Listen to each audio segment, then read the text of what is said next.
empezar sin antes hacer una breve oración. Padre nuestro, te damos gracias porque una vez más nos das la oportunidad de aprender. Te pedimos que te quedes con cada uno de los participantes y también con la profesora. En el nombre de Jesús, amén.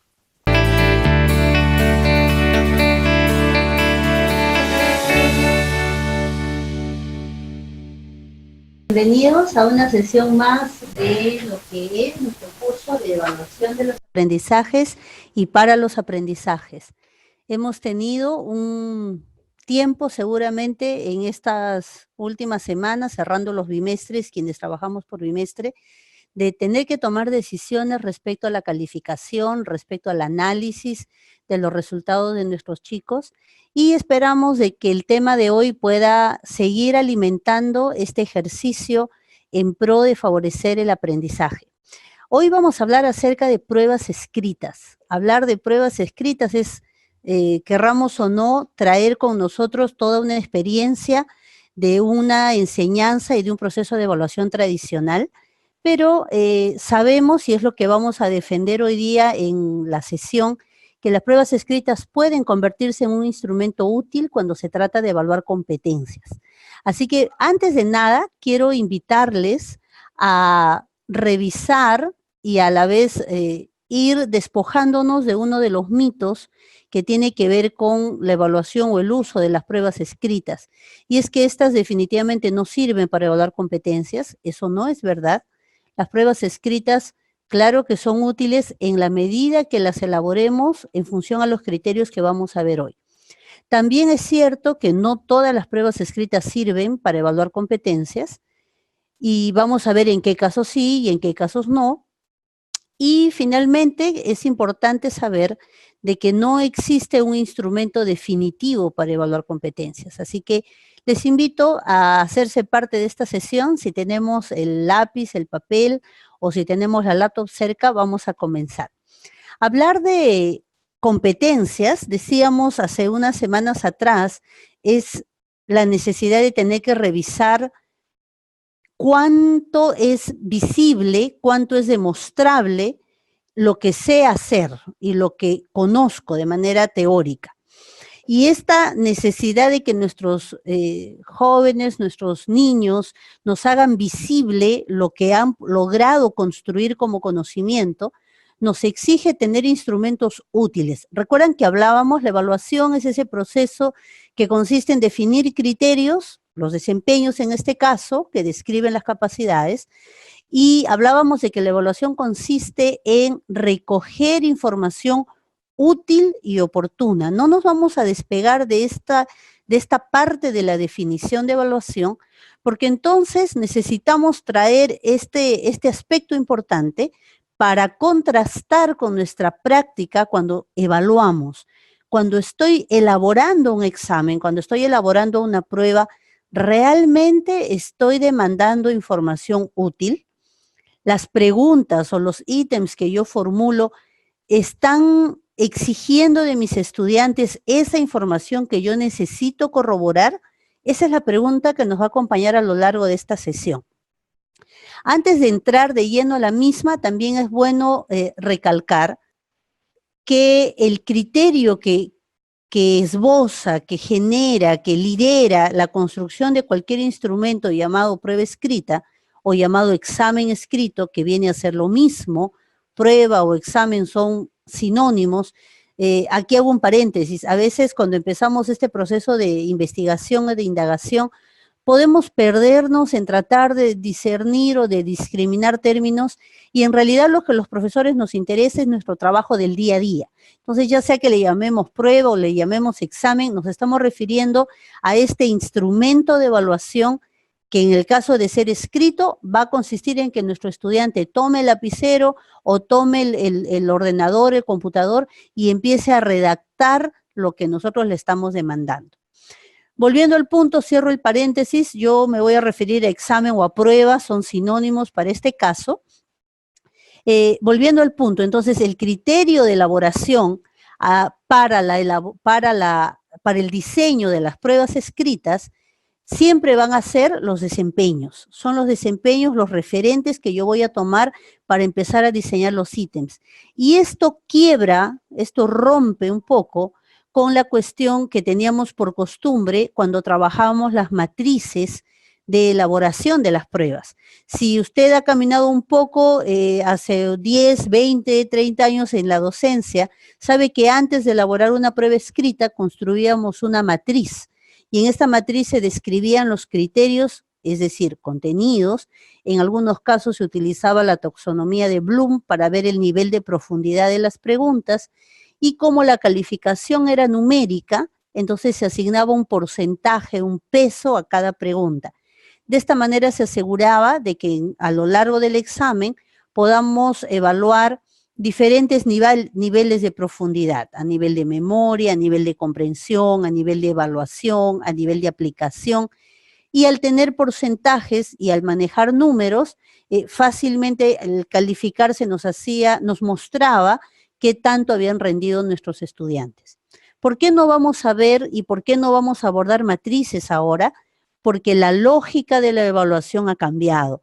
Por algo nos hemos detenido 2 sesiones antes de entrar de lleno a los instrumentos y en estas 2 sesiones previas hemos dicho que lo que determina el logro del estudiante en función al desempeño es la evidencia de lo que él ha redactado. En este caso, si es una prueba escrita.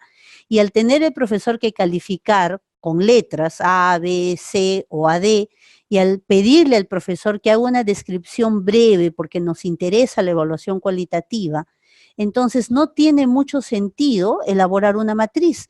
La matriz requiere porcentajes, la matriz requiere puntajes y los puntajes en este enfoque evaluativo no cuentan. Sin embargo, no por eso la prueba se hace menos objetiva, no por eso la prueba puede dejar de ser consistente. Así que vamos de lleno, habiendo aclarado estas cuestiones, a qué nos estamos refiriendo y qué criterios tenemos que tener cuando hablamos de pruebas o exámenes escritos. Si me acompañan con la diapositiva, vamos a ver algunas cuestiones, algunas preguntas de fondo, ¿no? Estos mitos que han empezado a tomar fuerza en los últimos meses, quizás en los últimos años, y tiene que ver con la gran pregunta. Recuerdan que les decía hace unas semanas atrás, ¿evaluamos competencias o evaluamos capacidades? Recordemos, el enfoque es por competencias, evaluación por competencias, el enfoque grande. Pero cuando yo hablo de evaluar por competencias, estoy diciendo que lo que evalúo son las capacidades, porque al evaluar capacidades estoy ciñéndome al enfoque por competencias. Entonces viene la pregunta, ¿puedo evaluar capacidades utilizando pruebas escritas? Lo he planteado en esa misma dinámica de pregunta. Entonces yo encuentro 2 respuestas probables. ¿Puedo evaluar capacidades usando pruebas escritas? No, no puedo, si es que los exámenes son el único instrumento para evaluar. Si usted en su práctica docente solamente utiliza exámenes, le puedo garantizar que no está evaluando capacidades. Y además puedo decir que no, si es que los exámenes solamente sirven para obtener información, datos concretos. Sucede que las pruebas escritas están enfocadas, están diseñadas cuando estas son objetivas, cuando estas son cerradas para obtener datos, solamente información puntual. Si ese es el tipo de examen que yo preparo, definitivamente no estoy evaluando capacidades.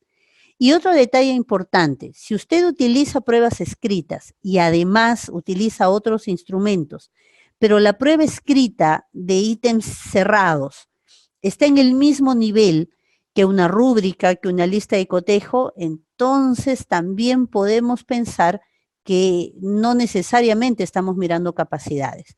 Cuando veamos algunos ejemplos, seguramente lo vamos a ver con más claridad. ¿Y cuándo sí? A la misma pregunta, ¿podemos evaluar capacidades usando pruebas escritas? Sí, si es que utilizo las pruebas escritas de manera racional, es decir, no siempre, no solamente pruebas escritas, sino que las utilizo cuando considero que es necesario. Y sí también cuando estas pruebas escritas son construidas en función a los desempeños del currículo nacional. vamos a ver a lo largo de la sesión que yo puedo tener dos formas de elaborar pruebas escritas, unas muy pegadas al desarrollo de capacidades y otras lejos del desarrollo de capacidades. Así que vamos directamente al ejemplo.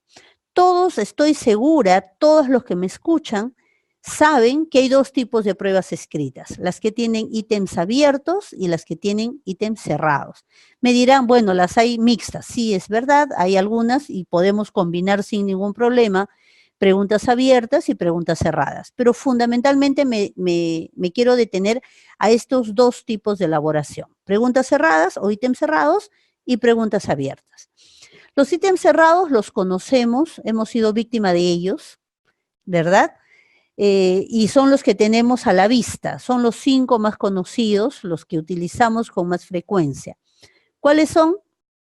Los ítems de selección múltiple, ¿no? Nos da una serie de opciones y hay que elegir la correcta, el verdadero o falso, los ítems de apareamiento, los de completación, cuando hay un espacio en blanco y hay que colocar o escoger la palabra correcta, y los de jerarquización u ordenamiento.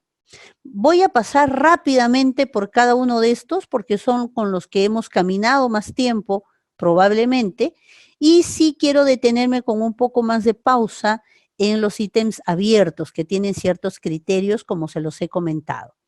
Entonces, acompáñenme a mirar de cerca y rápidamente los primeros. Si me ayudan con el...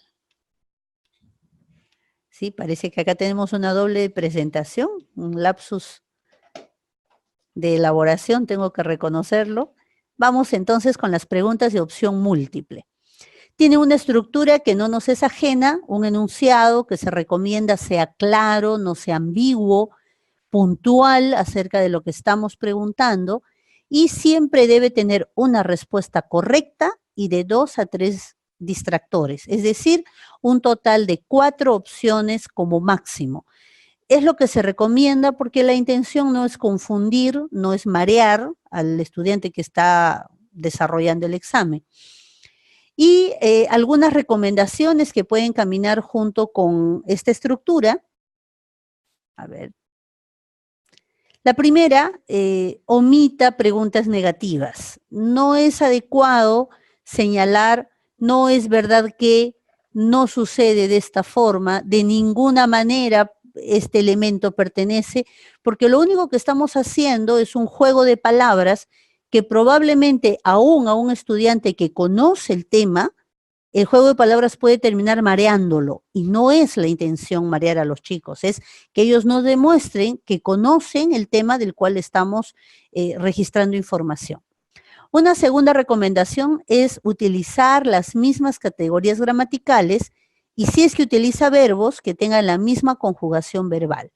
Es correcto decir correr, saltar, cortar, brincar. No es correcto decir correr, salto, brincamos, porque se espera que la conjugación sea la misma para no generar duda o para no inducir a la respuesta correcta. Lo mismo con el uso de las categorías gramaticales. Si las respuestas están en sustantivos, solo sustantivos, si están en adjetivos, solo adjetivos, y si son frases que tengan incluso la extensión y la redacción similar. En cuanto a redacción, ¿no? En cuanto a la respuesta. Una sola respuesta correcta es lo que siempre debe haber. Una tercera recomendación, se permite un distractor radical si es que hay 4 o más opciones. ¿A qué le llamamos distractor radical? Cuando tengo una pregunta de este tipo y tengo 4 opciones de respuesta, yo voy a colocar una respuesta correcta y otras respuestas que podrían ser correctas. ¿A qué le llamamos distractor radical? Aquella respuesta que obviamente no es correcta, está lejos de serlo. Esto se permite siempre y cuando haya varias opciones y la temática sea muy exquisita. Pero preguntar, por ejemplo, cuándo se declaró la independencia del Perú y colocar como opción el año 2019, no tiene sentido de colocar. Este distractor radical no está jugando ningún papel más que llenar un espacio y se recomienda no hacerlo. Y finalmente, omita preguntas o también se recomienda omitir opciones capciosas, ¿no? No estoy en contra de los exámenes tipo simulacro. Sin embargo, muchas de las preguntas que se plantean tienen una redacción que juega con lo capcioso. Y esto, como lo decía hace un momento, puede generar más confusión que oportunidades de demostrar lo que nuestros estudiantes conocen. Bien, vamos al segundo tipo. Tengo un ejemplo aquí, una pregunta muy breve, muy puntual, para mostrar lo que acabo de comentarles, ¿no? La pregunta, ¿quién fue el antecesor de Ollanta Humala? En esta pregunta estoy utilizando el término antecesor porque me interesa que mis estudiantes reconozcan el término, además de saber quién fue presidente antes de Humala. ¿Cuáles serían opciones incorrectas? Acá están los distractores radicales, ¿no? Donald Trump, obviamente no, Hugo Chávez menos, Keiko Fujimori nunca ejerció la presidencia y por obvias razones la respuesta correcta es Alan García. Este tipo de opciones lo que están haciendo es decirle al estudiante indirectamente cuál es la respuesta. Por lo tanto, no me permite medir si él conoce o no, porque aunque no sepa la respuesta, por deducción y por descarte la va a encontrar. ¿Cuáles podrían ser algunas opciones correctas? Vamos a verlas. Miren, tengo a Alberto Fujimori, que fue presidente, Hugo Chávez, que vendría a ser el distractor radical y que podría no ponerlo, no necesariamente tiene que haber un distractor radical, Alan García y Alejandro Toledo.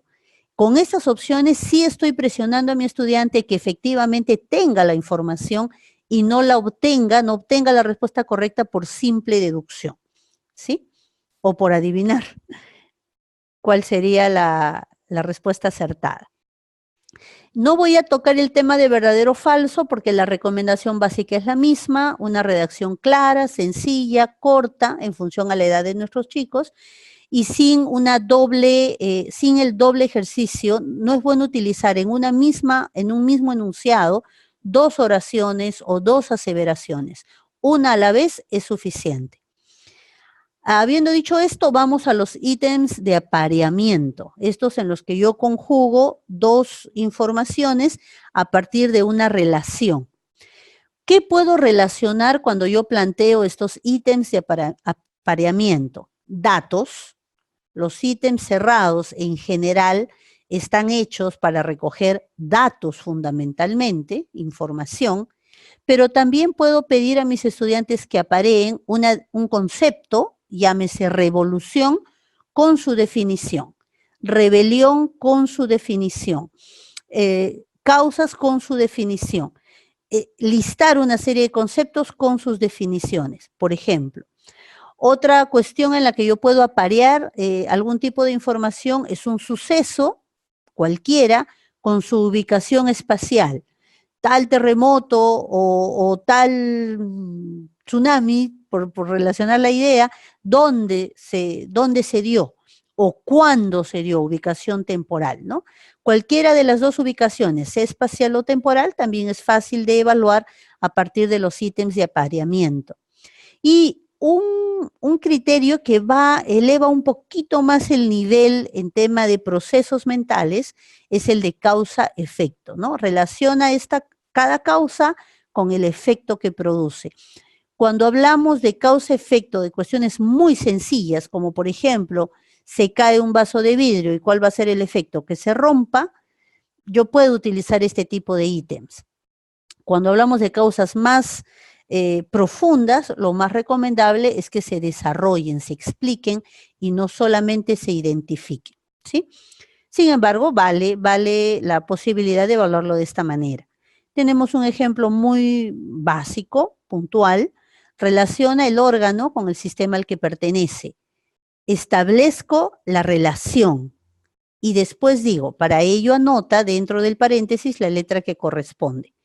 Si yo voy a tomar varios ítems de la misma manera, la indicación tendrá que ir primero, ¿no? Anota dentro del paréntesis la letra que corresponde y después vendrán los puntos que yo voy a evaluar. En este caso, relaciona el órgano con el sistema, por ejemplo, relaciona el órgano con la función que cumple, por decir. Bien, estos son los ítems de apareamiento.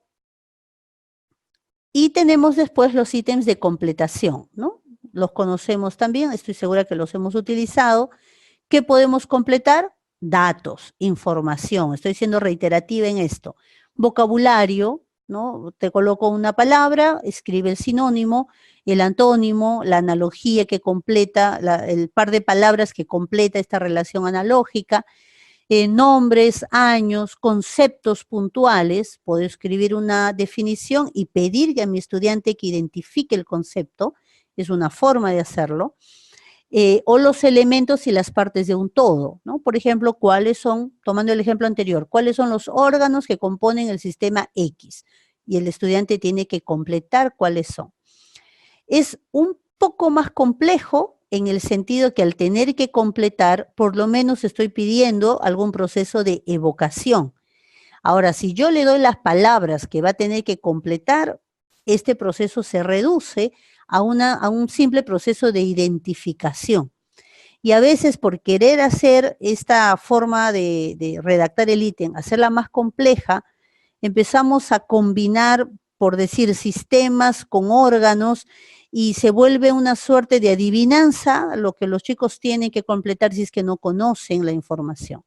Así que la recomendación básicamente con vocabulario, con conceptos con definición, y pueden ser elementos o partes de un todo que no sean demasiados. Eso también está en función a la edad y al grado de nuestros estudiantes, ¿sí? Tenemos aquí, además del criterio sobre el cual los vamos a redactar, si me ayudan con el control, por favor, algunas recomendaciones, ¿no? Respuestas muy precisas que demanden una palabra o dos, no más. Evite colocar el artículo antes del espacio, el, la, los, las, porque esto también induce la respuesta. Los espacios en blanco pueden colocarse al inicio, al medio o al final del enunciado. Y si es que hay información que es redundante, que no tiene que ver con la información que usted necesita, quítela del enunciado, coloque solo lo necesario. Insisto, no queremos marear a nuestros estudiantes, queremos que nos demuestren si conocen del tema. Habiendo visto los anteriores, vamos a conversar ahora acerca de los ítems de jerarquización u ordenamiento. Cuando jerarquizo, establezco un orden que va de más importancia a menos importancia o de mayor inclusión a menor inclusión. Y cuando hablo de ordenamiento, generalmente me estoy refiriendo a un criterio de secuencia temporal, que se hace primero, que se hace luego, después, finalmente, ¿no? En este sentido, estos ítems nos ayudan, por ejemplo, a ordenar pasos o acciones en una secuencia temporal. Les damos una historia, por ejemplo, un cuento, algún tipo de narración, y les pedimos que ordenen las acciones. O les damos una serie de indicaciones y les pedimos que las ordenen con cierto criterio lógico para obtener un producto, ¿no? Pasos que tienen que seguir. Otra forma de pedirles a ellos este establecimiento de un orden es cuando les pedimos que ordenen vocabulario, palabras que pueden ser adjetivos, lo vamos a ver en un ejemplo, en función a su intensidad. Lo vamos a ver en el ejemplo para que lo tengamos más claro. Y el tercer criterio es utilizar algún criterio lógico, ya no secuencia temporal, sino, por ejemplo, jerarquía, nivel de inclusión. Veámoslo con algunos ejemplos. Perdón, antes de los ejemplos, algunas recomendaciones. Tiene que haber un número razonable de datos según la edad de sus estudiantes. Si estamos hablando de primer grado, segundo grado o inicial, no pueden ser más de 3 o 4. Si hablamos de secundaria y son datos sencillos, pueden ordenar hasta 8 datos, no tienen ningún problema de hacerlo. Y los datos deben ser redactados siempre de manera breve y utilizando la misma conjugación verbal si es que utilizamos verbos. Generalmente cuando se habla de procesos o de indicaciones para un texto instructivo, por ejemplo, hay que tener cuidado que la redacción en cuanto a la conjugación verbal sea la misma, se utilice de la misma manera. Veamos un ejemplo. Uy, ¿no está aquí?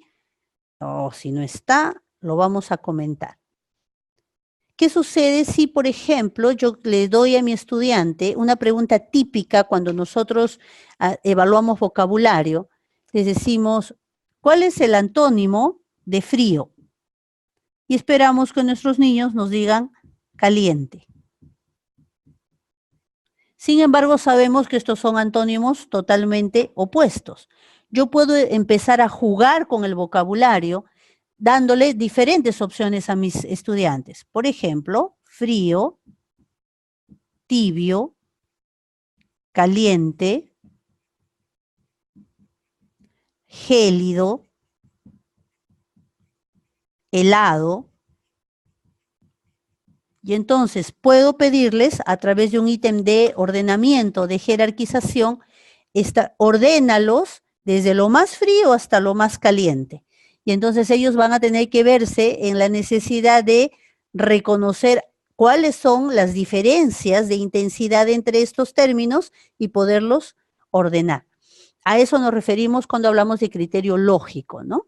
Y a nivel de intensidad también, si en este caso hablamos de sinónimos y antónimos. Dado el ejemplo, quiero que nos detengamos, porque es lo más relevante, en cuanto a las pruebas que tienen ítems abiertos, porque así como hay ítems cerrados de diferente tipo, también hay ítems abiertos de diferente tipo. Vamos a ver que estos se van a redactar en función a un nivel, a lo que nosotros esperamos que nuestros estudiantes elaboren mentalmente. A diferencia de ciertas prácticas que nuestros estudiantes realizan a pedido nuestro, cuando evaluamos competencias y capacidades, llámese saltar, construir una maqueta, o, por ejemplo, preparar un plato siguiendo pasos, que son cuestiones más manuales, o elaborar un documento en Word, por decir, pedir o buscar evidencia de un proceso mental no es sencillo. Entonces, la primera recomendación es que como docentes tengamos claro qué proceso mental es que le estamos pidiendo a nuestros estudiantes. Cuando yo planteo una pregunta, tengo que tener claro qué quiero que haga mentalmente. ¿Quiero que identifique algo? ¿Quiero que nombre algo? ¿Necesito que explique algo? ¿Necesito que se base en los efectos, en las causas y efectos de un fenómeno? ¿Cuál es el proceso mental que requiero de mis estudiantes? Y para tenerlos un poco más claros, permítanme mostrarles los niveles de elaboración que podemos demandar cuando hablamos de una prueba escrita abierta. El primero es un nivel enunciativo. Enunciar significa nombrar, decir qué es o decir cuál es. De pronto yo puedo abrir una pregunta, puedo redactar una pregunta abierta en relación a, por decir, ¿cuáles son los factores del clima?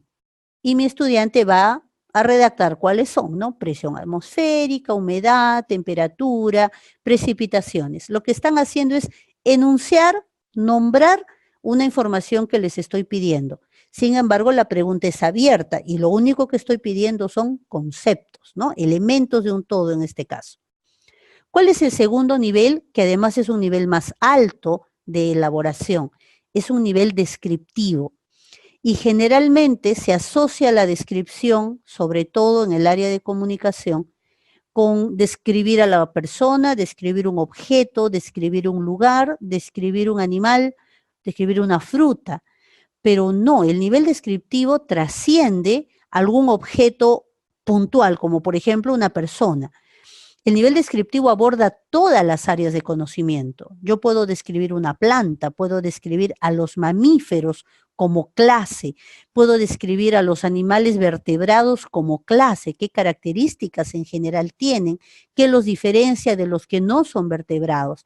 Hago una descripción cuando parto de una cuestión general, si me permiten, por favor, borrar la pizarra porque creo que esto es importante, y me acompañan aquí, cuando yo planteo una pregunta abierta en un nivel descriptivo, estoy colocando como centro de atención algún objeto.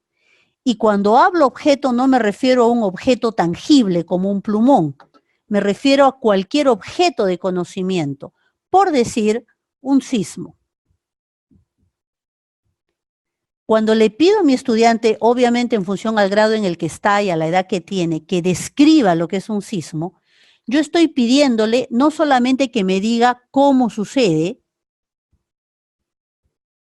sino también le puedo pedir que me hable acerca de qué elementos lo constituyen, si es que corresponde a un sismo, y la relación que puede darse entre cómo observo o cómo se percibe un sismo y qué elementos intervienen.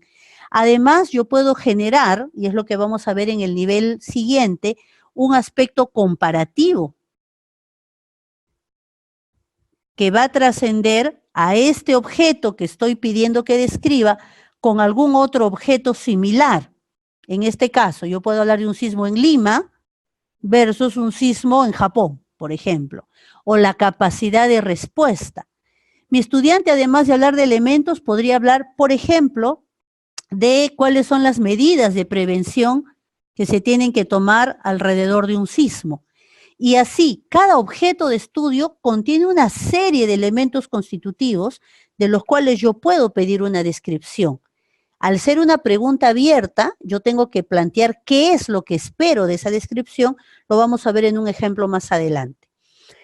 Y a lo que quiero llegar. Entonces la descripción no se tiene que ceñir a objetos solamente, sino que cualquier área, inglés, educación física, ciencias, historia, geografía, las artes, describe esta obra, describe la danza que observaste. Puede llegar a ser evaluada desde un nivel descriptivo. ¿Qué es lo que observo y qué elementos constituyen este objeto que estoy observando? El siguiente nivel, que es un nivel más alto, es el que acabo de señalar acá, el nivel comparativo. ¿Y qué hago en el nivel comparativo? Como se los comenté, voy a establecer semejanzas y diferencias entre el objeto que mi estudiante conoce con algún otro objeto similar, con el que guarda algún tipo de relación. Mi estudiante no va a poder establecer comparaciones si primero no ha pasado un proceso de descripción.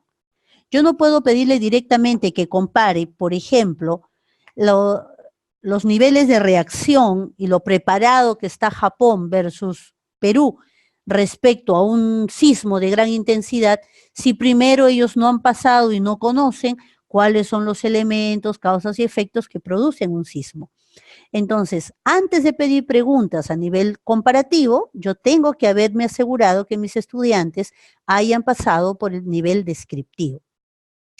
¿Cuál es el siguiente nivel? Porque allí no queda. Hasta aquí reconozco elementos y comparo con otra situación similar. El cuarto nivel, en orden de jerarquía de demanda cognitiva, es el nivel expositivo. Yo puedo dejar de lado algún caso paralelo o puedo incluirlo, y a partir de esa inclusión, yo le pido a mi estudiante a través de una pregunta abierta que establezca causas y efectos o consecuencias. Cuando las preguntas que yo le planteo a mi estudiante tienen que ver con analizar qué causa este fenómeno o este hecho y qué efectos tiene, entonces yo estoy preguntando a un nivel expositivo, que es más alto y es más elaborado que el nivel comparativo y que el nivel descriptivo. Y seguramente usted ya está deduciendo cuál es el último nivel en cuanto a demanda cognitiva, cuando yo quiero plantear alguna pregunta abierta, y va a ser el nivel argumentativo, que a partir de esta información yo le puedo pedir a mi estudiante: plantea tu punto de vista, toma posición respecto a alguno de estos aspectos y susténtalos a partir de la información que hemos trabajado.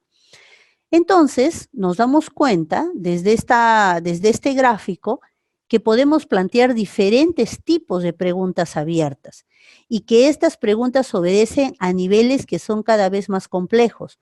Por lo tanto, si esto es lo que yo puedo evaluar y esto es lo que yo debo evaluar, porque estos niveles aparecen descritos en los desempeños, no con ese nombre, pero están implícitos. Si es que esto es lo que yo debo evaluar, esto es lo que yo debo trabajar. Les comento rápidamente, hoy tuve una conversación con una maestra de comunicación de 6º grado de primaria y me dice que ha enviado un correo a los padres de familia porque después de aplicar algunas prácticas de comprensión de textos, se da cuenta que a los niños les cuesta mucho elaborar respuestas completas. Me decía ella textualmente, ellos ponen sí, no, no estoy de acuerdo, me parece que es bueno, me parece que no es correcto, y me decía, no elaboran más, y yo necesito que elaboren. Así que les he pedido a los padres de familia que trabajen esto con los chicos, que lean textos diferentes, que no solamente lean cuentitos, me decía ella, y su iniciativa es correcta, está bien, pero, ahí viene el pero, esto no lo va a hacer un padre de familia, esta es nuestra tarea. Y entonces vino la pregunta, ¿cuánto tiempo le dedicas a este proceso de construir respuestas con los niños? Le pregunté. Y ella se quedó un poco en blanco, ¿no? Me dijo, bueno, nosotros hacemos comprensión de textos una vez por semana. Ya, pero cuando yo hablo de comprensión de textos, me imagino el antes de leer, el durante y el después.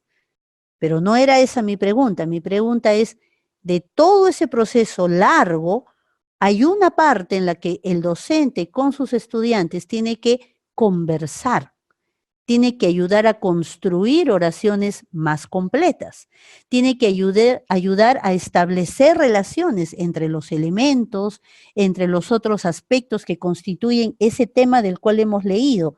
Tiene que ayudarle con vocabulario auxiliar, con el uso de conectores, y ese proceso se logra conversando, se logra trabajando en equipo, se logra elaborando respuestas en conjunto, comparando las respuestas para encontrar cuál sería un modelo de respuesta correcto. ¿Cuánto tiempo le dedicamos a hacer esto? Yo estoy segura que muy poco, porque generalmente nuestra clase de comprensión de texto se centra en 90 minutos donde queremos abordarlo todo. Y va a ser muy difícil enseñarle a nuestros estudiantes estos niveles de reflexión si no los atendemos de manera puntual y de manera intencional. Hoy vamos a trabajar, digamos, los insectos, pero mi intención, porque dice eso el desempeño, es que mi estudiante no solamente describa, sino que compare. Entonces, las actividades que voy a trabajar en clase y las preguntas que voy a plantear a mis estudiantes están dirigidas a que describan y a que comparen. Por lo tanto, cuando yo evalúe, voy a poder formular una pregunta abierta donde yo le pueda pedir que describa o también que compare, porque el ejercicio mental de descripción y de comparación lo hemos trabajado en aula. Les he dado oportunidad de construir conocimiento a partir de estos niveles. Si no, va a ser muy complicado que nuestros estudiantes respondan en este nivel. Bien, algunos ejemplos que nos permitan ver de manera más clara lo que les estoy comentando. El primer ejemplo tiene que ver con un desempeño de ciencia y tecnología en 3º de primaria. El desempeño dice, compara las diferentes manifestaciones del clima a lo largo de un año y en las diferentes zonas en la superficie terrestre. Claramente el nivel está, comparación. Pero ya me doy cuenta que no voy a poder comparar si primero no describo y si antes no enuncio, ¿no? Si yo no reconozco cuáles son los elementos del clima, difícilmente voy a poder hacer una comparación. Y además me dice qué tengo que comparar, el clima en un año, pero también tengo que comparar el clima en diferentes zonas de la superficie terrestre. 2 procesos de comparación. Bien, ¿cuál podría ser un ítem? A ver, que nos ayude, nos acerque a estos tipos de niveles. Si yo les pido a mis estudiantes, define el clima, le estoy pidiendo nivel enunciativo. Si les pido a mis estudiantes en una pregunta abierta, nombra los factores del clima, nivel enunciativo. Si le pido a mi estudiante en pregunta abierta, describe el clima de tu ciudad. Ajá. Yo necesito que en esa descripción considere los factores de clima. Entonces podría incluso poner el ítem más completo. Describe el clima de tu ciudad considerando los 4 factores del clima. Punto. Pregunta completa. Y en este caso estoy en un nivel descriptivo. El estudiante tiene que elaborar, pero todavía no ha llegado a lo que el desempeño me está pidiendo. Y entonces, ¿cuál sería el cuarto ítem que sí calza directo con el desempeño? Explica las diferencias, uy, se me fue la vista, gracias, explica las diferencias del clima en verano y en invierno. ¿Cuáles son las diferencias que hay entre el clima que tenemos en nuestra ciudad en verano y en invierno? Ahora, si yo quiero ir más allá, puedo elaborar un ítem en nivel expositivo. Explica por qué se producen enfermedades respiratorias en Lima durante el invierno. Miren, jalo factores porque van a tener que hablar de humedad, van a tener que hablar de temperatura, pero además les estoy pidiendo que relacionen estos factores con un efecto que son las enfermedades. Estoy yéndome a un nivel más alto, ¿no? Que es un nivel expositivo. Vamos con un ejemplo más, antes que la hora nos gane. Y en este caso he elegido un desempeño, del área de ciencias sociales en tercero de secundaria. El desempeño dice, explica hechos o procesos históricos y nos da el margen temporal que tenemos que considerar, el intervalo, desde las invasiones bárbaras hasta la expansión europea, esto en lo que refiere a historia universal, ¿no? Y desde los orígenes del Tahuantinsuyo hasta el inicio del virreinato, historia del Perú, a partir de causas y consecuencias y su clasificación. Quieren que se explique los hechos considerando causas y consecuencias de todo lo que tiene que ver con el aspecto social, político, económico, cultural, etcétera. Miren todo lo que los chicos tienen que manejar. Y dice, para ello, utiliza conceptos sociopolíticos, económicos y diversos términos históricos. Eso dice el desempeño. ¿Qué podemos plantear en nuestros exámenes, en nuestras pruebas? A un nivel enunciativo, nombra las clases sociales del virreinato. ¿A usted le preguntaron alguna vez si le pidieron que establezca una pirámide social? Ya, ese es un nivel enunciativo. Y si la pirámide estaba lista y usted tenía que completar, ya era una prueba de ítem cerrado. A nivel descriptivo, miren cómo pido, nivel descriptivo, considerando esta temática. Explica los sucesos más importantes de cómo se produjo la conquista del Perú. Cuéntame lo que sucedió, descríbeme lo que sucedió. Cuándo llegó, con quién se encontró, quiénes estuvieron a favor, quiénes estuvieron en contra. No porque sea descriptivo es sencillo, porque igual nuestros niños tienen que establecer y ordenar cierta secuencia de acciones y reconocer algunos datos relevantes para que la descripción sea completa, pero no es suficiente. Subimos al nivel comparativo. Señala las diferencias, están comparando, entre la organización económica del Tahuantinsuyo y del virreinato. Para que pueda establecer las diferencias en su comparación, tiene que usar conceptos sociopolíticos, tiene que usar conceptos económicos, porque si no, no va a poder comparar. Pero lo que el nivel del desempeño me está exigiendo es un nivel expositivo. Por lo tanto, yo puedo plantear la pregunta, ¿cuáles fueron las dos razones determinantes para que el Tahuantinsuyo sea conquistado? Causas, eso es lo que quiero. Yo le planteo el efecto y yo quiero las causas. Y le pido, explica cada causa y señala los efectos directos que produjo. Este ítem está en un nivel expositivo porque tiene que ver directamente con las causas, pero miren lo que estoy colocando. Dame dos razones, dos causas. No significa que hayan sido solo dos, hay muchas causas. Y por eso es que el nivel también es argumentativo, porque si el estudiante seleccionó dos, va a tener que explicarme por qué esas dos son más importantes que otras causas que quizás conoce. Entonces nos damos cuenta que yo puedo tocar un mismo tema y que tengo que tener claro qué me pide el desempeño, en qué nivel me lo está pidiendo, para que mis ítems realmente respondan a ese nivel. Habiendo dicho esto, solamente para cerrar esta parte, tengo que recalcar lo que habíamos dicho al inicio. Las pruebas escritas no están peleadas con las competencias. Para elaborar una prueba escrita no tengo necesariamente que utilizar preguntas abiertas o preguntas cerradas o mixtas. Va a depender de lo que yo quiero preguntar para saber qué tipo de ítem necesito. Y si efectivamente estoy en el enfoque por competencias, lo más recomendable van a ser preguntas abiertas en función al nivel que voy a preguntar, porque ya vimos que hay preguntas abiertas que si están en un nivel enunciativo, no necesariamente evalúan competencias. Para terminar, las pruebas escritas son instrumentos de evaluación y su uso racional está en función a lo que el docente necesite evaluar. Habiendo dicho esto, espero que hayamos sido claros y que hayamos contribuido de alguna manera a incorporar buenas prácticas a lo que venimos haciendo, esta difícil tarea de evaluar.